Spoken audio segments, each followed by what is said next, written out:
And the language of the giants permeates our language today because it's part of the legacy and the history that they keep alive before us with intentional purposes. And they know that the lower classes aren't smart enough to understand. At least that's their thought process. I call myself a former Catholic. I believe in Jesus. I of course believe in God, and I have a very healthy relationship with both.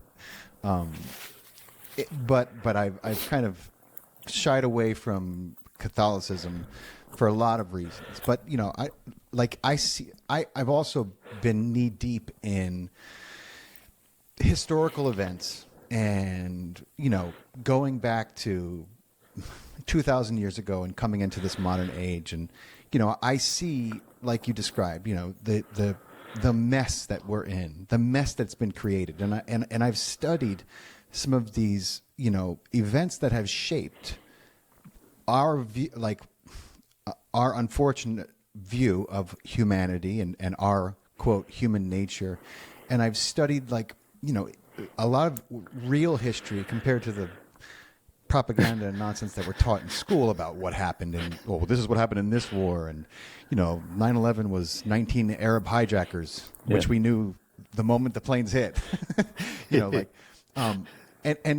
But also it's given me an opportunity to peek behind the curtain and study the people orchestrating these calamities, and what I've put together, which I'm sure that you have knowledge of as well, is that these are the same royals. They're the same families that date back and who imagine that they are somehow chosen descendants of some of these biblical bloodlines. And they use that, whether it's true or not, they have absolutely commandeered it as a use of control, deception, and power. And I have a big problem with that. And I'm wondering, from your observation, how did something that's, supposed to be tied to the divine and Jesus and good, how did these families and this nefarious control enslavement system we see in place come from that? How do those two end up in the same a rhythmic equation? Yeah, great question for sure. So let's put it in a little bit of context and supportive of your premise for the question. So let's go back 100 years, just over 100 years, and we have the First World War, right? But is it really a world war, or is it a war between families? They're all cousins. All the royals intermarry to keep their bloodlines pure, and they all believe they have the divine right to rule, and this is an interfamily squabble, and World War II is just an extension out of World War I. So these royals not only somehow believe that they have a divine right to rule, they also seem to have a perpetual war gene because they're always in rivals, and they're the ones causing terror around the world. One of the terms in the KJV Bible is called the terrible ones. These are their ancestors. So what makes a royale? And that's a question I used to ask early on, and most people would say, well, I don't know what gives them that right. And what gave them the right to set up a four-class system all around the world, whether it's a feudal system in Europe, or it's the four-class system on First Nation reserves in North America, or the four-class system in India. It's the same system all over the world. How is that even possible that you have the same four-class divisions, and in the top two class, their extended family of nobility populates all of those first two classes until, the last 100 years or so, where there's been a permission for a short time, I think, to create an expanded middle class. So their families populate all of those who lead the armies, all of those who are in the religious class as the priests and the doing the teachings. They're the ones who do the education of only the elite.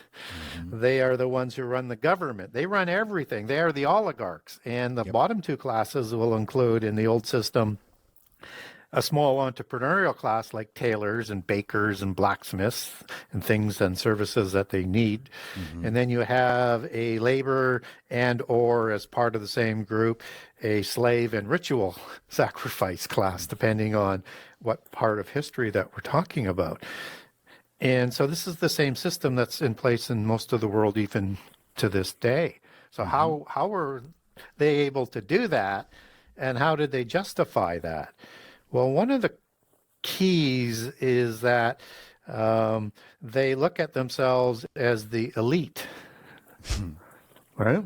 And that's got a Hebrew word in there for the first part, El, which is an angel or a god. So, and they use ite as in the ites that they use in the KJV. So it's kind of, you're using some of their Baconian English that they helped create for the language of the Bible. And so it probably should be Elim if you're being true to the Hebrewic nature. And so that's the plural used for giants in the Bible, like Horim or Avim or Nephilim or Rephaim. And I am, in its ancient understanding, was a suffix used to suggest a majestic bloodline, a dynastic bloodline that comes from the gods. So let's look at that word royale now. Royale, as you take that back in its etymology, means roy, as in Old French for king, that's adopted into the English, but goes back to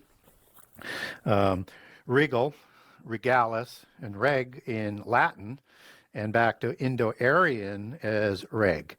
And Indo-Aryan is the language of the giants, and there's 4 to 5 groups that show up after the flood, and there's many other groups that show up before the flood, although most associate them as the same. That could be, but there seems to be a distinction between post-Diluvian giants and antediluvian giants. And the language of the giants permeates our language today because it's part of the legacy and the history that they keep alive before us with intentional purposes, and they know that the lower classes aren't smart enough to understand. At least that's their thought process. And so when we look at that word Al there, that's a transliteration of El as in Hebrew. And what are other transliterations? Well, you might have Il or Ilu in the Mesopotamian languages.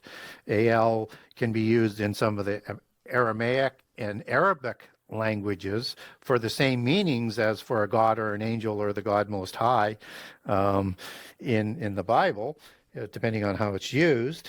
And so Baal, for example, of the Baalim gods that are mentioned in the Bible and highly Baal is a highly approved god, so to speak, within the secret societies, can mean master god or lord god, right? So now you have a word that's basically saying the kings of God. And in Book 1, I used the Latin term for that, Rex Deus, which means kings of God as well. And we'd also might notice that as the black nobility. And the black nobility and all of these people have a gens and a bloodline and genealogy that they keep that goes back into the mists of time, according to them. According to them, yes. According to them, and we want to be very, very clear on that. And I get asked a lot, do you believe what the Royals believe? I said, it doesn't really matter whether I believe it or not. It's that they believe it, and that's what they do with that belief system that we need to be concerned with, and what they will do with that belief system. And what they so, are doing and have been doing. Yeah. So with the Royals, they have this ancient right of inheritance that they believe in as well through this majestic bloodline or a gens.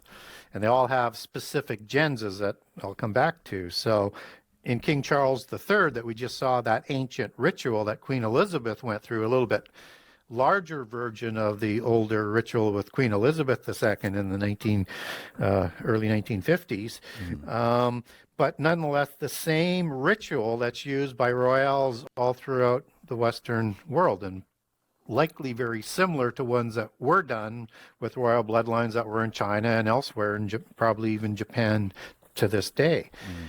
Because polytheism is the same religion. We have different sects and different vernacular branches around the world, different names for the same gods in the pantheon, but essentially the same religion that's evolved a little bit within the rituals and the customs of the people as they developed around the world. But it's the same root religion. So the royales are going to have that common denominator as the beholders and the protectors of that ancient religion.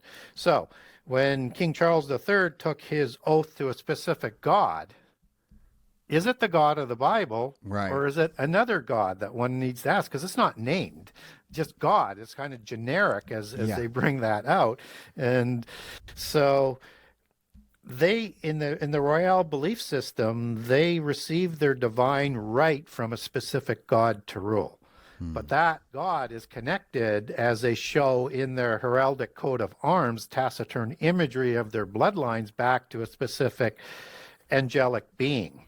And you have dragons, you have eagles, you have bulls, you have all sorts of different things that are in there that are allegoric, taciturn terms that they understand as being their, tongue-in-cheek, their celestial mafia godfathers.